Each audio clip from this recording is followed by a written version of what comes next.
Welcome everybody, I'm the Urban Watcher, and this is another tutorial for Zafehouse Diaries. In this episode we're going to be talking about how to keep the zombies controlled whenever you are in your safe house. Now this is one of the most difficult things to do in this game, because it seems like no matter what you do, you're having to worry about keeping your barricades up, making sure that everything is trapped, people aren't fighting, and at the same time, if you're making any noise, if you're barricading, the zombies are building up, and you're sitting there, and you're just sitting there quietly, and over time they'll knock it down, and your characters will die. If you get surrounded in this game, just know that you're not going to be able to escape. So the best thing is to make sure to kind of do housekeeping.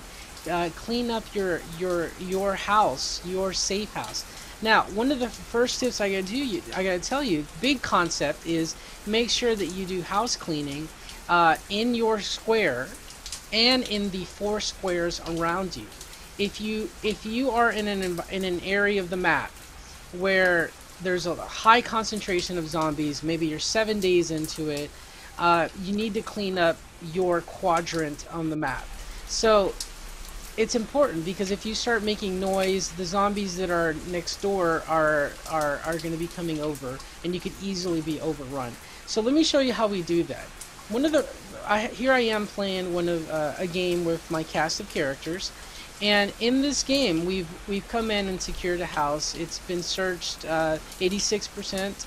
So I'm going to go ahead and pick someone to search, and there's 2 combinations to keeping your house, the zombies on the outside, down, to make sure that you do not be overrun. And those 2 components are having somebody on watch duty.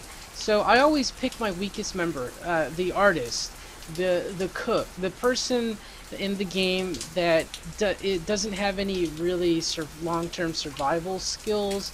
The weakest person that's sitting there, you need them watching. Okay. Now, the other thing is patrolling outside. I'm sure some of you have independently tried to do the patrol outside and report back deal. And I gotta tell you, if you don't have somebody that is at least 3 stars or higher on the ranking for patrolling outside, you really need to make sure that it's a luck of the draw. Your cast of characters, whenever you generate them or you recruit somebody into your group, it's a luck of the draw to see who you get. Sometimes they're physically able, sometimes they're not. In this situation, I have a couple characters that can go outside. Now, I always do patrol outside and report back. The only time you want to patrol outside and attack the zombies is whenever you know for a fact there's only 2 or 3 or under 5 outside, and you have characters that are super uber, and they have the best weapons and they have the best armor.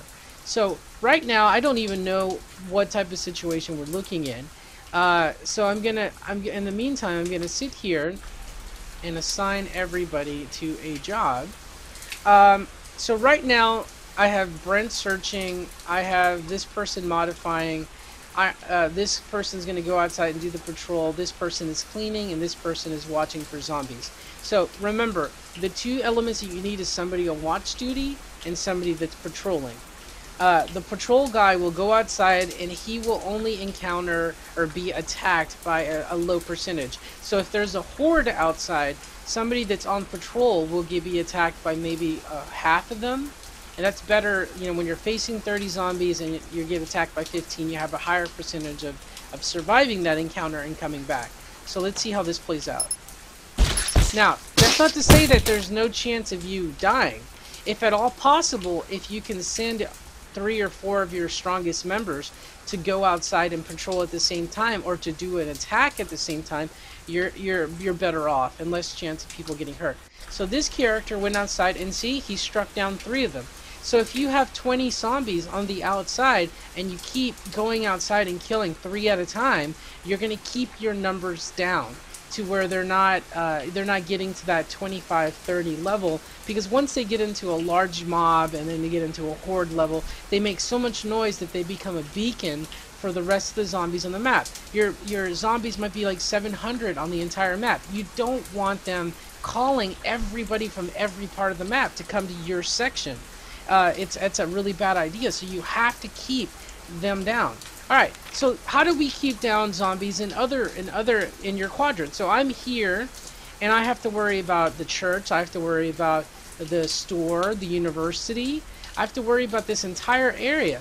I don't exactly know what is around me. So if you're gonna worry and you're gonna do cleanup in the entire area besides your safe house, you want to make sure that you send groups out. In this case, I'm probably gonna send 2 at a time. So let's say that I need to clean out the church and I need to clean out my original safe house. So those 2 are going to go out and 1 person is going to stay here to watch. So you click on the investigate and you switch assault. You want to make sure that you send these guys out prepared. So I'm going to send them with 2 baseball bats. I don't really want to make any noise. And I want to send them with some type of armor. So a motorcycle jacket and a helmet. I'm going to save that loadout for them. The other group that I'm sending out, again, give them some type of armor, give them 2 weapons, because you're sending that in 2, and we want assault. So everybody is assaulting 2 locations, and assault means that you're attacking everything on the outside. So it's a really good strategy if you're trying to take something like a police station, where there might be 30 zombies on the inside, and there might be like 10 or 15 on the outside. You can go assault and you'll kill about half of the zombies on the outside. The noise will draw out the zombies that are on the inside, but they'll filter out a little bit at a time so that you don't have to breach the location and try to fight the 30 zombies on the inside and then just to turn around and die because you didn't take care of the 15 or 20 that were outside and you get overrun and die. So that's a big thing. Alright, so if you look at here, hey Al, what's going on, man? It says that the group that I sent to one of the locations, they moved in for close combat and they killed 4 zombies. And then it tells me that there are no more zombies lurking on the outside. So now this place is ready for a breach if you really need to. I'm not going to breach these locations. I'm just housekeeping the neighborhood. This other place said that they went and wiped out and they killed 8 of them. So at the church there were 8 zombies walking around, and these are enough to make noise, and they can multiply to 15 and 20. So now there's 0 zombies outside of the church. They did look and saw that there was 8 zombies on the inside. If I send these guys back in a turn or 2, they're going to encounter another 8 zombies and possibly fewer zombies on the inside. So this is, again, also prepping for your neighborhood. But if you do this over and over again to the locations that are around you, it's a good way to social manage. So if you want to keep people from that are not getting along, this character Brent is a character that doesn't get along with a lot of them. It's a good thing to do. If he's a fighter, send him out. Keep everybody separated.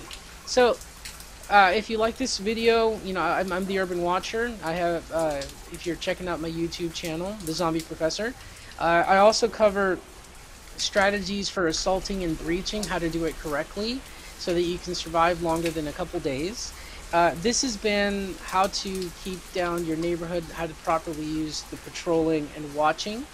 I think my next video is going to be the social politics of the game.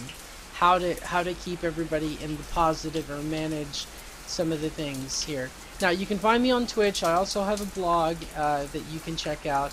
If you like this series, please do me a favor. If you want to help out my channel, give us a follow, a thumbs up, comments. Any number of these things will help my videos rank higher in the search, and that helps people find my videos and reach a bigger audience. So I really appreciate you tuning in. If you have any questions, leave a comment. I'd be happy to answer them. Thank you very much. I'm the Urban Watcher.